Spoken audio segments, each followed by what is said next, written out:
تو قرآن مجید میں 350 سے زیادہ آیات اہل بیت کی شان میں ہیں۔ میری مراد یہ ہے کہ جن آیات پر سنی شیعہ مفسرین نے احادیث کو جمع کیا ہے کہ ان آیات پر ہماری کتابوں میں حدیثیں موجود ہیں کہ اس آیت سے مراد مولا علی ہیں، اس آیت سے مراد بی بی زہرا ہیں، اس آیت سے مراد امام حسن ہیں، امام حسین ہیں، اور اس آیت سے مراد تمام پنجتن ہیں، تمام اہل بیت ہیں۔ وہ تقریباً 360 سے زیادہ آیات ہیں جن پر 3 جلدوں میں کتاب لکھی ہے اہل سنت حنفی عالم دین نے، جو 700 سال پہلے رحلت فرما گئے، یعنی 700 سال پرانی کتاب ہے شواہد التنزیل، علامہ حسکانی یا علامہ جسکانی کی وہ کتاب ہے جس کا نام ہے شواہد التنزیل، یعنی نازل شدہ آیت کی شواہد، ان کی شہادتیں، ان کی گواہیاں کہ یہ آیت کس کی شان میں نازل ہوئی ہے۔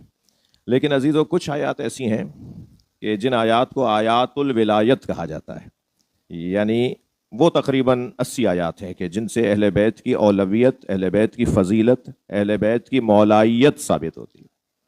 وہ قرآن مجید کے اندر تقریباً 80 آیات ہیں، اور یہ آیت جو میں نے آپ کے سامنے تلاوت کی ہے، یہ آیت جناب زہرا اور تمام ائمہ کی مشترکہ آیت ہے، یعنی ایک ایسی آیت ہے جس میں اللہ نے تمام ائمہ اہل بیت کی فضیلت کو بیان کیا ہے۔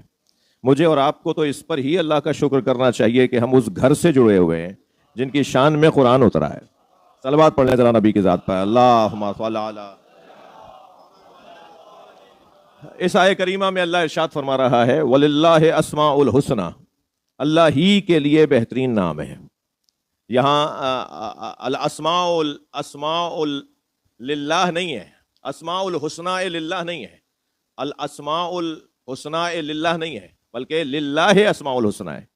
عربی میں وہ جملہ بھی ٹھیک ہے، لیکن پروردگار عالم نے یہ نازل نہیں کیا کہ اسماء الحسنى للہ، اس کا پھر ترجمہ ہوتا کہ اللہ کے لیے بہترین نام ہے۔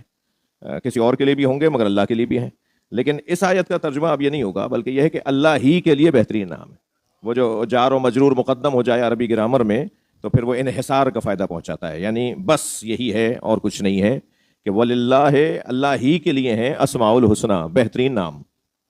اب وہ اللہ ہی کے لیے بہترین نام ہے، یعنی اور جو نام ہوں گے وہ اگر اللہ سے جڑے ہوئے ہوں گے تو بہترین ہو جائیں گے، ورنہ کوئی بہترین نام اللہ کے علاوہ نام نہیں ہے۔ اب اللہ کے نام کیا ہیں، اللہ کے نام کیا ہیں، اس کے لیے تفسیر کے اندر جانا ہوگا اور تعویل کی طرف جانا ہوگا، اور یاد رہے کہ تفسیر کا تعلق تنزیل کے ساتھ ہے اور بطن قرآن کا تعلق تعویل کے ساتھ ہے، یعنی قرآن مجید کا جو ایک ظاہر ہے اور 70 باطن ہیں، تو وہ جب بطن میں ہم اترنے لگیں گے تو جو بطن میں ہمیں اتارنے والا وسیلہ ہے اسے تعویل کہتے ہیں۔ اور وما یعلم تاویلہ الا اللہ وراسخون فی العلم، قرآن کہتا ہے کہ تعویل قرآن کو تو کوئی جانتا ہی نہیں ہے سوائے اللہ کے اور صاحبان راسخون فی العلم کے، ان لوگوں کے جو علم میں اترے ہوئے لوگ ہیں، وہ راسخون فی العلم، جن کا وجود علم کے ساتھ جڑا ہوا ہے۔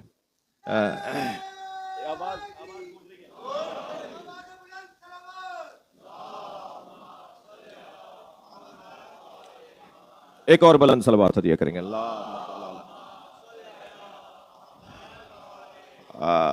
راسخون فی العلم کو اگر میں سمجھنا چاہوں تو ایسے سمجھوں گا کہ ایسے عالم، ایسی علمی ہستیاں جن کا علم کے بغیر وجود نہیں ہے، جن کا وجود ہی علم کے ساتھ ہے، جو علم ہوگا تو ان کا وجود ہے، وہ ہیں تو علم ہے۔ جیسے السمک فی الماء، مچھلی پانی میں۔ اب مچھلی پانی میں یہ تصور کیا جاتا ہے کہ صاحب مچھلی پانی کے علاوہ بھی مچھلی ہے، مچھلی پانی کے علاوہ مچھلی تو نہیں ہے، پھر وہ معقولات میں سے تو ہوگی مگر مچھلی نہیں ہے، مچھلی تو پانی میں ہوگی تو مچھلی ہے، اس کی حیات جب ہوگی جب وہ پانی میں ہوگی۔ ایسے ہی اہل بیت کا وجود ہی علم ہے اور علم ہی اہل بیت ہے۔ ایک صلوات ہدیہ کریں نبی کی ذات پر۔ تو یہاں تعویل قرآن کو جاننے والے لوگ اور تفسیر اور تنزیل قرآن کو جاننے والے لوگ یہی گھرانہ ہے، یہی ہستیاں ہیں۔ ارشاد ہو رہا ہے وَلِلَّهِ أَسْمَاءُ الْحُسْنَى، اللہ ہی کے لیے بہترین نام ہے، فَادْعُوهُ بِهَا، اللہ کو ان ناموں کے ذریعے سے پکارو۔ حکم یہ ہے کہ اللہ کو ان ناموں کے ذریعے سے پکارو، یعنی عقیدہ توسل بیان ہو رہا ہے۔ اللہ کو پکارنا تو ہے، کچھ عبادتاً پکاریں گے، کچھ ضرورتاً پکاریں گے، کچھ اللہ کو اس لیے پکاریں گے کہ اللہ نے پکارنے کو عبادت قرار دیا ہے، اور کچھ اس لیے پکاریں گے کہ ان کی مجبوری ہے، پکاریں گے تو مسئلہ حل ہوگا۔ تو کچھ مجبوری میں پکار رہے ہوتے ہیں. اچھا قرآن میں اس مضمون پہ آیت بھی ہے کہ جب آیات ہیں کہ جب یہ پریشانی میں مبتلا ہوتے ہیں تو مجھے بہت یاد کرتے ہیں، اور جب یہ پریشانی سے نکل جاتے ہیں تو پھر میں پھر بھول جاتا ہوں، پھر مجھے بھلا دیتے ہیں.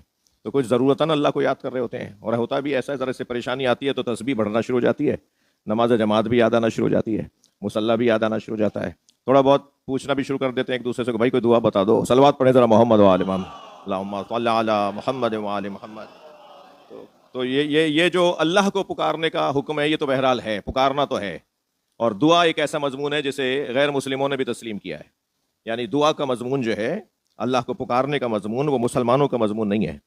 مسلمان تو دعا کو کس انداز سے لیتا ہے وہ تو ائمہ اہل بیت نے ہمیں بتایا ہے، اور صحیفہ سجادیہ میں امام سجاد نے بتایا ہے، دعائے عرفہ میں امام حسین نے بتایا ہے، صحیفہ علویہ میں مولا علی نے بتایا ہے، صحیفہ رضویہ میں امام رضا نے بتایا ہے. ائمہ اہل بیت کی دعاؤں کی کتابیں کہ کیسے اللہ سے باتیں کرنی ہیں، اللہ سے بولنا کیسے، اللہ سے گفتگو کیسے کرنی ہے. لیکن غیر مسلم، حتیٰ یہودی، حتیٰ عیسائی، حتیٰ ہندو، یعنی آسمانی اور غیر آسمانی کتابوں کے ماننے والے، ادیان آسمانی اور ادیان غیر آسمانی، یہ سب کے سب اللہ کو پکارنے کا فلسفہ ہے ان کے یہاں. تو اللہ کو پکارنا ہے. اب کیسے پکارنا ہے؟ وَلِلَّهِ أَسْمَاءُ الْحُسْنَىٰ فَادْعُوهُ بِهَا، اللہ کو ان ناموں کے ذریعے سے پکارو. وَذَرُوا الَّذِينَ يُلْحِدُونَ فِي أَسْمَائِهِ، اور انہیں ان کے حال پر چھوڑ دو جو اللہ کے ناموں میں الحاد سے کام لیتے ہیں. یعنی اللہ اپنے منکر کو بھی ملحد کہتا ہے، اور اللہ کے ناموں میں جو انکاری ہیں انہیں بھی ملحد کہتا ہے. اور ملحد اسے کہتے ہیں جو کسی کو نہیں مانتا. صلوات پڑھ لیں ذرا محمد و آل محمد، اللہم صلی علی. موحد کی ضد ہے نا ملحد، یہ کسی کو نہیں مانتا. اچھا جو اللہ کو نہیں مانتا نا پھر وہ کسی کو نہیں مانتا. یہ بھی پیغام ہے اس لفظ کے اندر.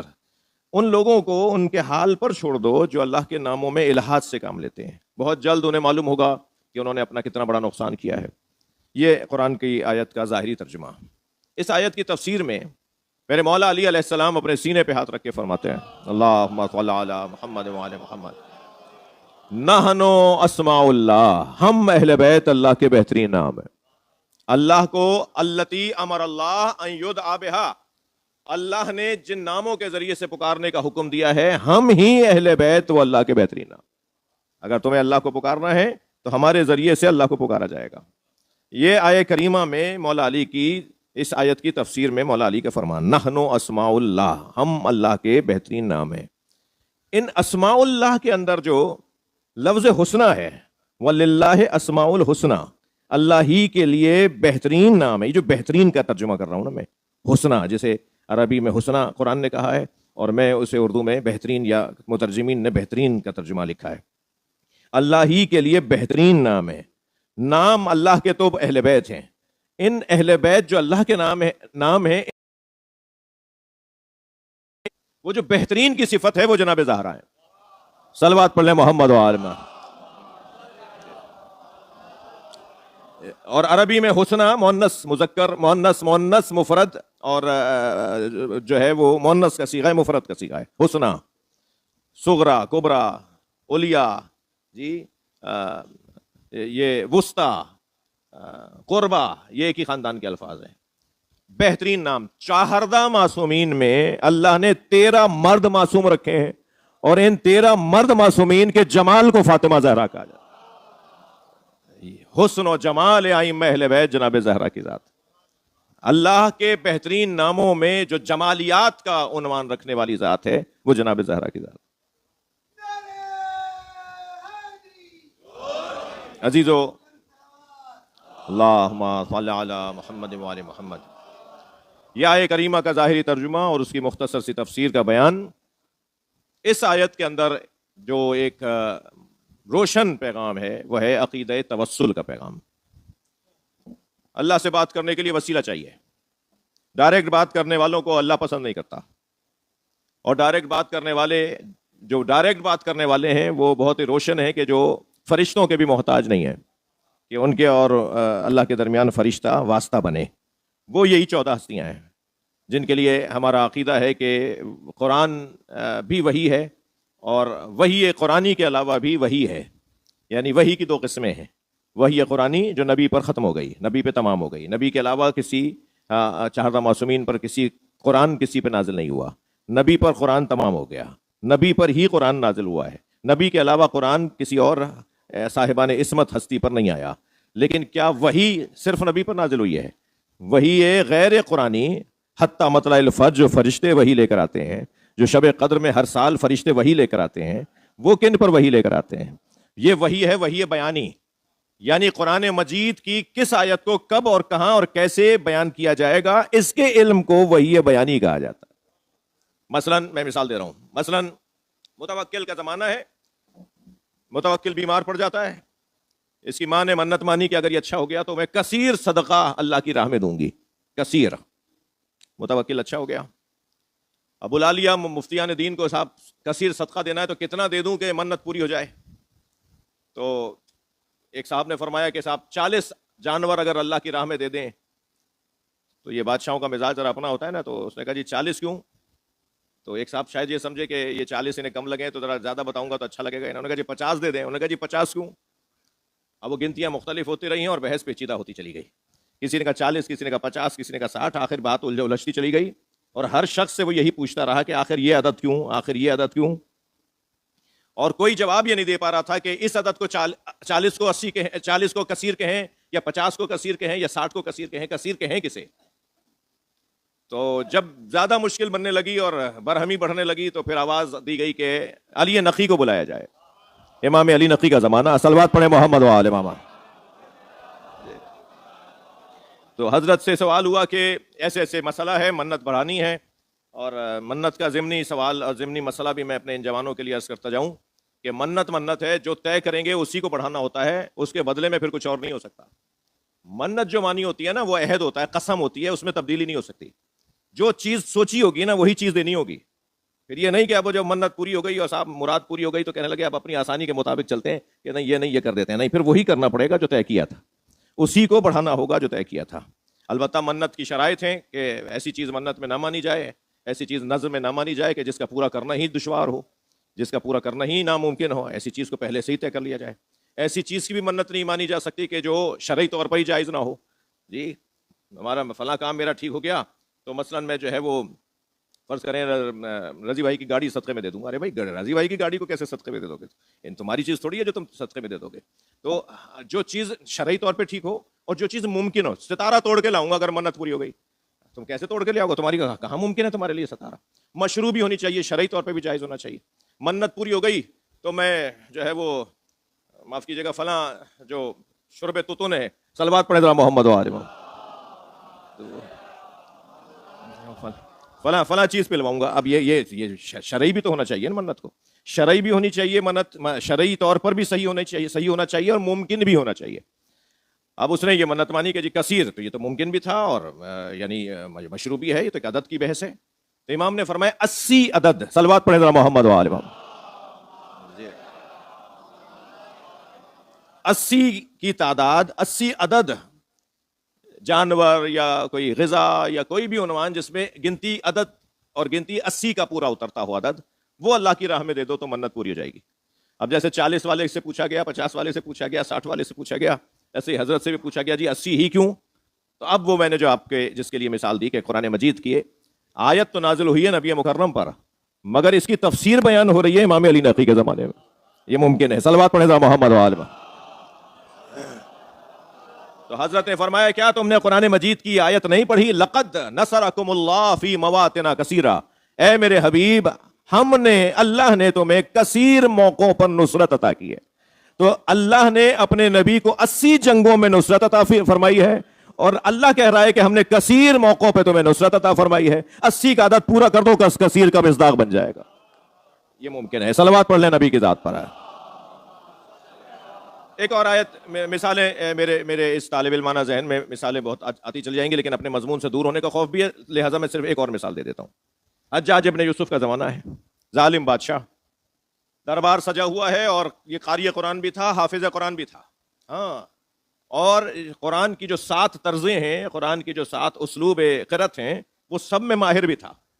اور شاید اسی جیسے قاریان قرآن کے لیے نبی نے یہ فرما دیا تھا رب تال القرآن والقرآن یلعنہ، کتنے ہی قاریان قرآن ہیں جن پہ خود قرآن لعنت کرتا ہے. شاید ایسے ہی قاریان قرآن تھے جن کے لیے نبی نے یہ پہلے سے ہی فرما دیا تھا. بہت ماہر تھا قرآنیات کے اندر، علوم قرآنی میں بڑا ماہر تھا حجاج ابن یوسف. رات کو میں خاری بھی ہوتی تھی اور شباب اور کباب کی محفل بھی ہوتی تھی اور قرآن بھی ہوتا تھا. عجیب اس شخص کی عجیب تاریخ ہے اس ظالم بادشاہ کی. تو ایک دن کہنے لگا کہ قرآن پہ بات ہو جائے. اپنے درباریوں سے کہتے کچھ دیر قرآن کی تفسیر اور تعویل پر بات ہو جائے. تو سب کو ہوتا تھا کہ آج کوئی نہ کوئی کسی آیت کے اوپر بحث ہونی ہے. ایک صلوات اور پڑھ لیں. اللہم صلی علی. عجیب داستانیں ہیں بھائی، عجیب واقعات ہیں. تو کہنے لگا کہ قرآن کی ایک آیت نے میری کمر توڑ ڈالی، اس آیت کو میرے لیے سمجھنا مشکل ہو گیا ہے. تو آوازیں آئی کہ امیر کہیے کہ کون سی آیت ہے. تو کہنے لگا سورہ نساء کی آیت، بسم اللہ الرحمن الرحیم. وَإِن مِّنْ أَهْلِ الْكِتَابِ إِلَّا لِيُؤْمِنَنَّ بِهِ قَبْلَ مَوْتِهِ وَيَكُونُ عَلَيْهِمْ شَهِيدًا يَوْمَ الْقِيَامَةِ. صلوات پڑھیں محمد.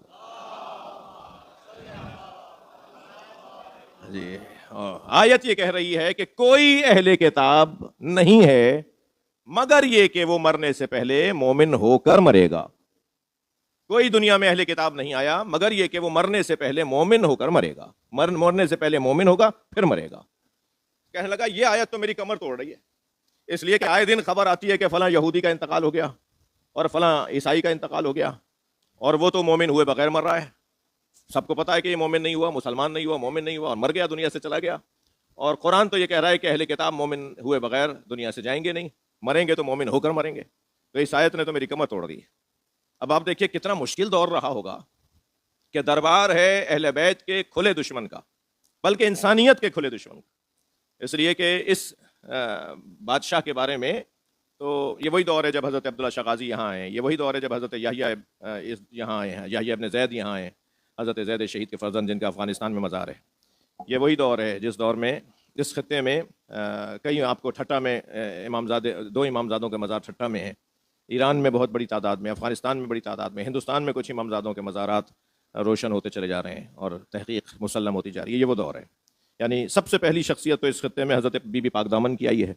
اس پورے خطے میں حضرت بی بی پاک دامن، حضرت رقیہ بنت علی ابن ابی طالب علیہ السلام. اللہم صلی علی محمد. لاہور میں جن کا مزار مقدس ہے، سب سے پہلی بی بی 92 ہجری میں، پہلی صدی ہجری کی اہل بیت کی پہلی شخصیت ہیں جو بر صغیر میں آئی ہیں. حضرت مختار ثقفی نے کراچی کے ساحل پہ، جیسے مکران کا ساحل کہا جاتا ہے، یہ گوادر سے لے کے کراچی تک یہ سارا مکران کا ساحل ہے، اس ساحل کے اوپر حضرت مختار نے ان بیبیوں کو بھیجا تھا. اور یہ بیبیاں پہلے ٹھٹا میں رہیں. ٹھٹا اس وقت میں سندھ کا دارالحکومت تھا، اور پھر ٹھٹا سے یہ سندھ ختم ہوتا تھا جھنگ تک اور ملتان تک جا کے، کبیر والا اور یہ جھنگ کے ایریاز، یہ ان علاقوں تک سندھ جا کے مکمل ہوتا تھا. یہ بیبیاں وہاں تک گئی ہیں. پھر وہاں سے ان بیبیوں کے ساتھ کچھ ظلم و زیادتی کا ماحول بنا، تو یہ جس خطے میں جا کے رکی، لاہور ایک چھوٹا سا قصبہ تھا، لاہور ایک بہت ہی گاؤں ٹائپ ایک علاقہ تھا اس وقت میں، وہاں جا کے ان بیبیوں کا قیام ہوا. بالآخر وہاں یہ اپنی پاک دامنی کو کے ثبوت میں اس دنیا سے شہید ہو گئیں. اور پھر آج جہاں ان کا مزار ہے وہاں ان کی قبریں ہیں، جہاں ان کا مزار ہے. یہ اہل بیت کی پہلی بیبیاں ہیں. جی ہاں، اس فقیر کو یہ توفیق حاصل ہوئی ہے کہ بی بی پاک دامن کا مزار جب عمران خان کے زمانے میں بنایا جا رہا تھا، ایک قیدی نمبر 800، واہ صلوات پڑھیں ذرا محمد، اللہم صلی علی محمد وعلی محمد. ایک صلوات اور پڑھیں، اللہم صلی علی محمد.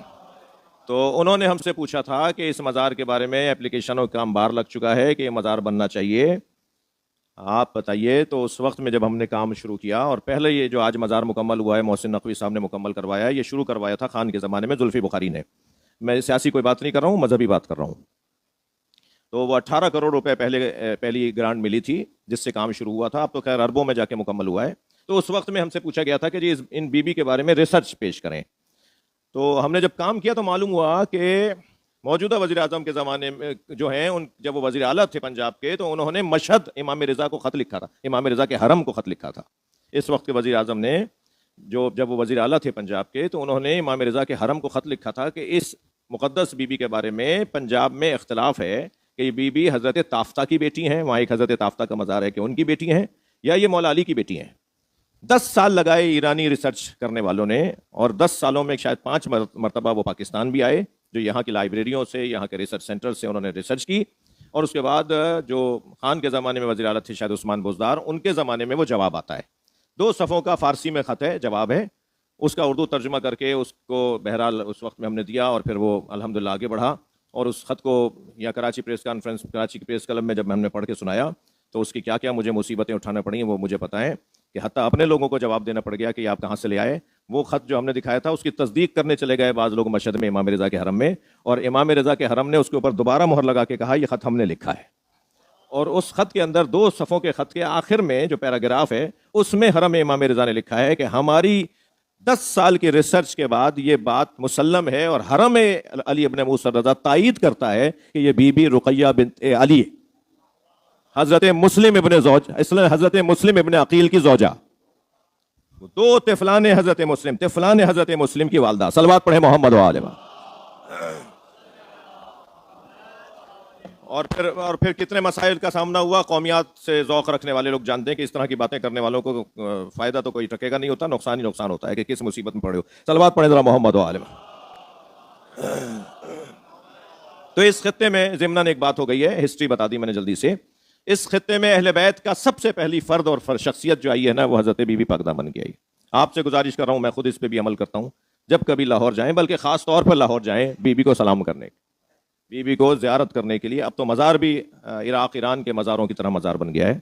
میں جس نے بھی جن دونوں حکومتوں نے اس کو بنایا ہے ان کے نیکی کرنے والوں کے لیے بھی دعا گو ہوں۔ یہ پھر حضرت عبداللہ شاہ غازی کا دور ہے، یہ دور ہے حجاج ابن یوسف کا دور، جو حضرت عبداللہ شاہ غازی اور ان ہستیوں کا دور ہے۔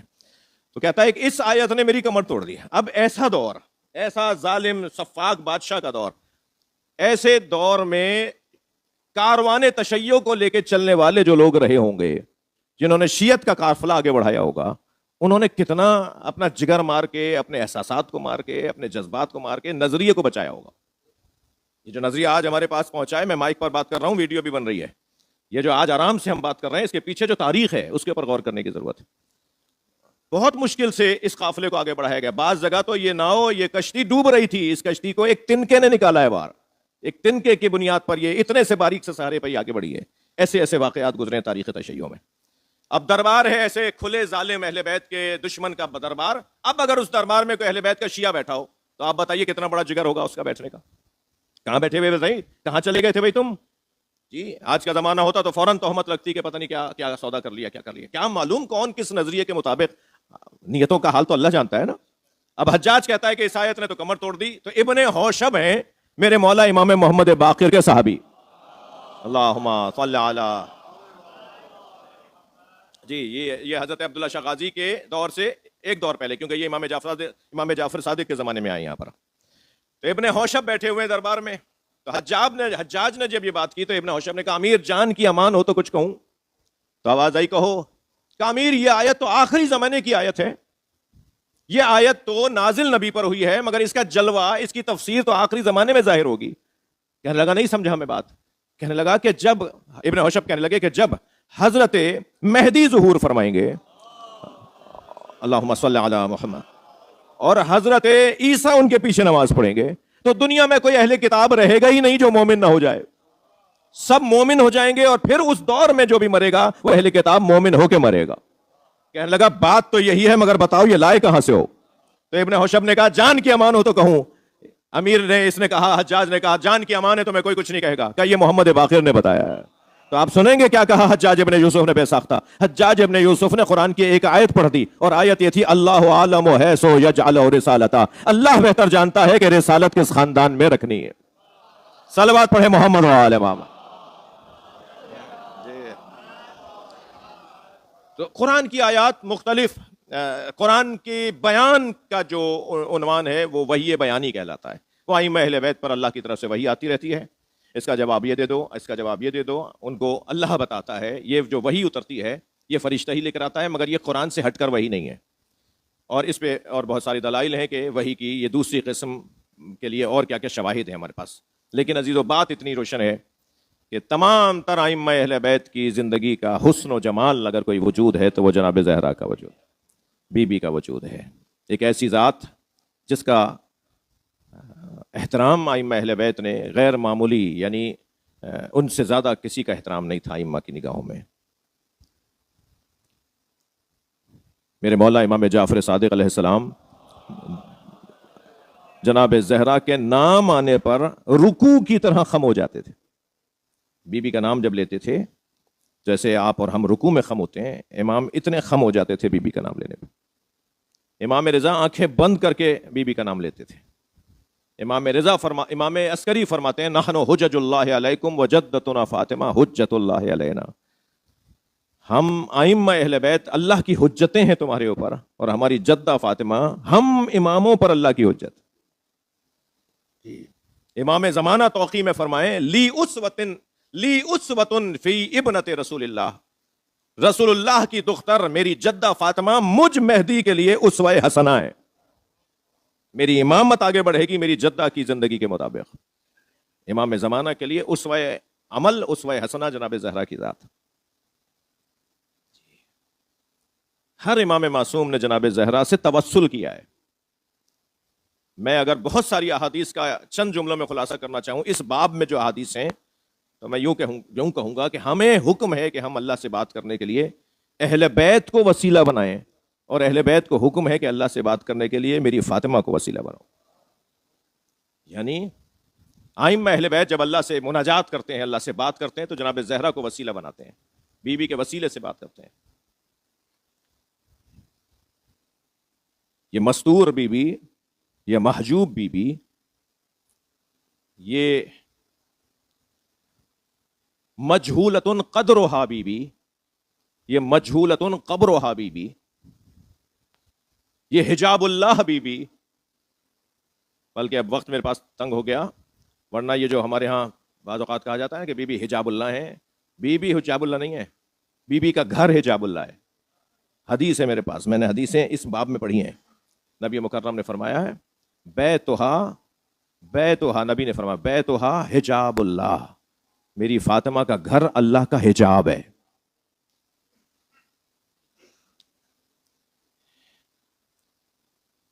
ایک بچے کی ماں، چند بہن بھائیوں کی ماں، غیر معصوم بچوں کی ماں کا کتنا بڑا مقام ہے. یہ ائمہ اہل بیت کی ماں ہے. یہ حتیٰ اس بی بی کی ماں ہے کہ جو تمام تر اسلام کی آبرو اور عزت کی ضمانت لینے والی بی بی ہے، یعنی جناب زینب کی ماں ہے.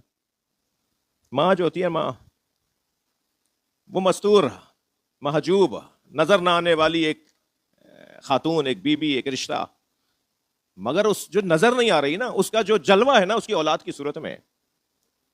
فلاں صاحب اتنے نامور آدمی، فلاں صاحب اتنے بڑے دانشور، فلاں صاحب اتنی کتابوں کے مؤلف اور مصنف. کون ہے؟ مقام پر پہنچانے والی ایک ماں ہے، جس نے اگر ایام حاملگی میں اس کے اوپر توجہ نہ دی ہوتی تو آج اتنی بڑی شخصیت نہیں بنتا. اسے دودھ پلاتے وقت اگر اس نے ناد علی پڑھ کے دودھ نہ پلایا ہوتا، وضو کر کے دودھ نہ پلایا ہوتا، طہارت کے ساتھ دودھ نہ پلایا ہوتا، قرآن کے سورے پڑھ کے دودھ نہ پلایا ہوتا، تو آج اتنا بڑا آدمی نہیں بنتا. جی، اس کی تربیت کے اندر اس ماں نے جو اپنی شب و روز اس نے ایک کر دیے تھے، آج اس کو اگر کوئی مقام ملا ہے تو اس کے پیچھے وہ ماں ہے. یعنی اگر ہمارے مشاہدے میں اور ہماری دنیا کے اندر نامور شخصیات کے پیچھے ایک ماں کی دودھ کی تاثیر ہے، ماں کے خون کی تاثیر ہے، ماں کی تربیت کی تاثیر ہے، تو کیسی وہ ماں ہے جس نے حسنین کو دنیا کے حوالے کیا ہے؟ کتنی بڑی وہ ماں ہے جس نے زینب کو دنیا کے حوالے کیا ہے؟ ہم مزاروں پہ جاتے ہیں، مولیاء الہی کی قبروں پہ جاتے ہیں، منت مرادیں مانتے ہیں، ہم اللہ کے ولیوں سے گویا ان سے توسل کرتے ہیں. اللہ نے ہمارے گھروں میں اپنا ایک ولی بٹھایا ہوا ہے، اور وہ ماں ہے. یہ بظاہر محسن بھی ہو جائے، میں حسن مشتبہ بھائی، اسد بھائی، ان کے بھائی سے بھی کہوں گا کہ یقیناً نسبتاً مناسب عمر میں اس دنیا سے گئی ہیں آپ کی والدہ، یعنی جس کو آج کے زمانے میں کہا جاتا ہے اچھی عمر تھی ان کی، مگر ماں تو اگر بستر پر بھی ہو اور اس کے نوالے بنا بنا کر اسے کھلائے بھی جا رہے ہوں، تب بھی اس کا ہونا اس کے نہ ہونے سے بہتر ہے. اس لیے کہ اس کے سانس کے ساتھ رحمتیں نازل ہو رہی ہوتی ہیں، اس کے سانس کے ساتھ برکتیں نازل ہوتی ہیں.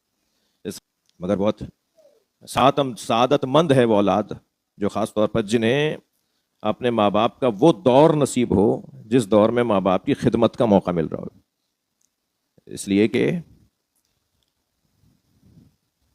انہوں نے بچپن میں، مولا امام سجاد فرماتے ہیں یا اللہ، جب میں ماں باپ کی محبتوں کا بدلہ دینے کا سوچتا ہوں تو مجھے خیال آتا ہے میں تو بدلہ نہیں دے سکتا، بدلہ تو وہ دے سکتا ہے۔ اب ہماری تربیت کے لیے کیا حسین جملے ہیں مولا کے، فرماتے ہیں بدلہ تو وہ دے سکتا ہے جس کے پاس محسن کے احسانات کی گنتی ہو۔ یہ امام سجاد کے الفاظ ہیں، جس کے پاس اس محسن کے احسانات کی گنتی ہو وہ بدلہ دے سکتا ہے۔ یا اللہ ہمارے پاس تو ان محسنوں کی احسانات کی گنتی بھی نہیں ہے۔ پھر فرماتے ہیں مجھے یاد آتا ہے کہ وہ خود کو تنگی میں رکھتے تھے اور مجھے وسعتوں میں بدل دیتے تھے، خود کو تری میں رکھتے تھے اور مجھے خشکی میں بدل دیتے تھے، خود وہ لباس کو کم کر دیتے تھے اور میرے لباس کو مکمل کرتے تھے، خود وہ بھوکے رہ جاتے تھے اور مجھے کھانا کھلاتے تھے۔ یا اللہ ان کے احسانات یاد آتے ہیں اور پھر دل کرتا ہے کہ ان کے احسانات کا بدلہ دوں، مگر میں تو بدلہ دے نہیں سکتا، تو اب میں تیرے حوالے کر رہا ہوں کہ یا اللہ میرے والدین کے ساتھ ایسا سلوک رکھ جیسا انہوں نے میرے بچپنے میں میرے ساتھ سلوک رکھا۔ یہ عجیب رشتہ ہے، چلی گئی ماں، اس کی جگہ کوئی اور نہیں آ سکتا۔ اب اس کی روح وہاں سے بیٹھ کر اپنی اولاد کو دیکھ رہی ہوگی کہ میں انہیں کتنا یاد ہوں۔ شب جمعہ تو ماں اپنے بچوں کی طرف دیکھ رہی ہوتی ہے، خاص طور پر شب جمعہ مرنے والا عزیز اپنے بچوں کی طرف دیکھ رہا ہوتا ہے۔ آج جو میں رات گزر گئی میں انہیں یاد ہوں یا نہیں؟ قبر پہ ضرور جائیں۔ حتیٰ نبی مکرم نے فرمایا ہے کہ اگر کبھی جنت کے چوکھٹ کا بوسہ دینے کا ارادہ کرنا چاہو تو اپنی ماں کی قبر پہ چلے جانا، اس کی پائتی کا بوسہ دے دینا، گویا تم جنت کی چوکھٹ کا بوسہ دے رہے ہو، اس کے قدموں کا بوسہ دے رہے ہو۔ چلیے میرے ساتھ ذرا کربلا چلیے۔ کربلا میں ایسی ایسی مائیں ہیں جنہوں نے اپنے بچے حسین پہ قربان کر دیے۔